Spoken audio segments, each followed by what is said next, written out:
February 24th, to stop Russian forces advancing north from the Crimean Peninsula, combat engineer Vitaly Skakan was tasked with demolishing the Henichesk Bridge. Skakan, enemy tanks are approaching. Retreat immediately. If I retreat and try to detonate it remotely, it won't be in time. I'll stay and trigger it myself. Goodbye, everyone. He activated the explosive charges. The bridge was destroyed, and the Russian advance was delayed for several hours. On the same day, in order to attack Russian vehicles that had crossed the border, Major Lazarenko and Captain Shcherbakov of the 299th Tactical Aviation Brigade sorted with 2 Su-25 ground attack aircraft. Major, I volunteered for this mission, but honestly, I'm afraid of real combat. I'm afraid too, but our comrades are being hit. If we don't do it, who will? Enemy convoy confirmed. We'll swing around from their blind spot attack. Roger! What incredible anti-aircraft fire. It looks like a scene from a World War II movie.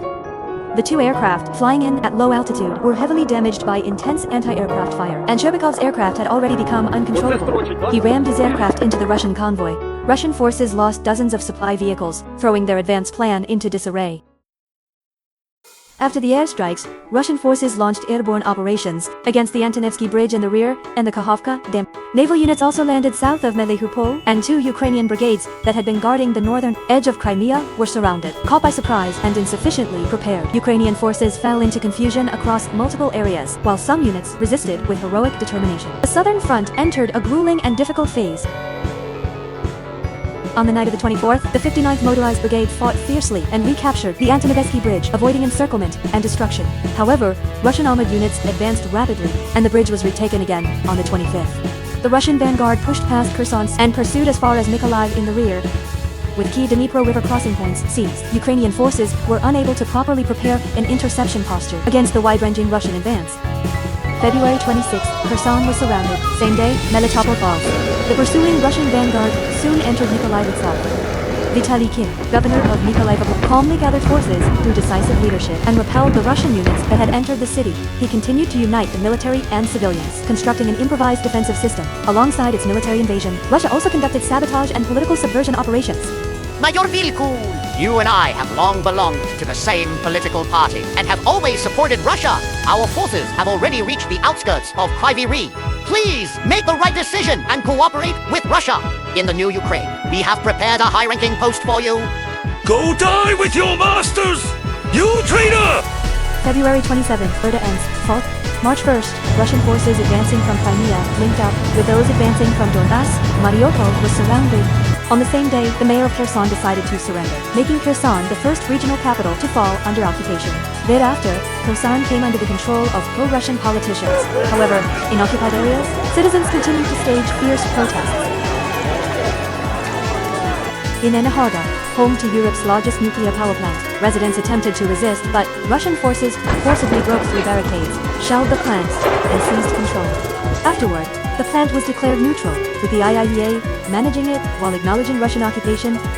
On the 2nd, Russian forces attempted to cross the southern Bug River, encircling Mykolaiv, and fighting broke out further upstream at Voznesensk, where a bridge was located. In Boznesensk, civilians actively cooperated with the military, destroying the bridge in advance and preparing an ambush. Unaware of this, Russian troops entered the city and suffered heavy losses at the hands of a small Ukrainian force. Subsequently, Russian forces intensified airstrikes and attacks in an attempt to capture Mykolaiv, but Ukrainian forces resisted fiercely. March 5th, the Russian Minister of Defense declared full control of Kherson. March 16th, having finally reorganized their forces, Ukrainian troops launched a counteroffensive from the Mykolaiv direction. However, Russian forces had already established defensive positions, and the front became deadlocked. Meanwhile, on March 12th, with the fall of Volnovok, Ukrainian forces in Mariupol were completely and forced into a desperate struggle.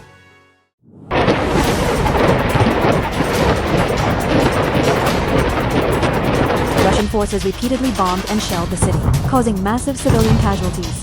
The International Committee of the Red Cross announced mediation for civilian evacuation. Negotiations were obstructed by Russia, but from March 14th onward, over 20,000 civilians were able to evacuate.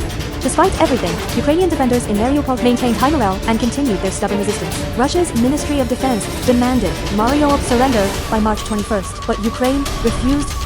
Though Mariupol appeared completely Ukrainian forces were secretly resupplying the city by helicopter.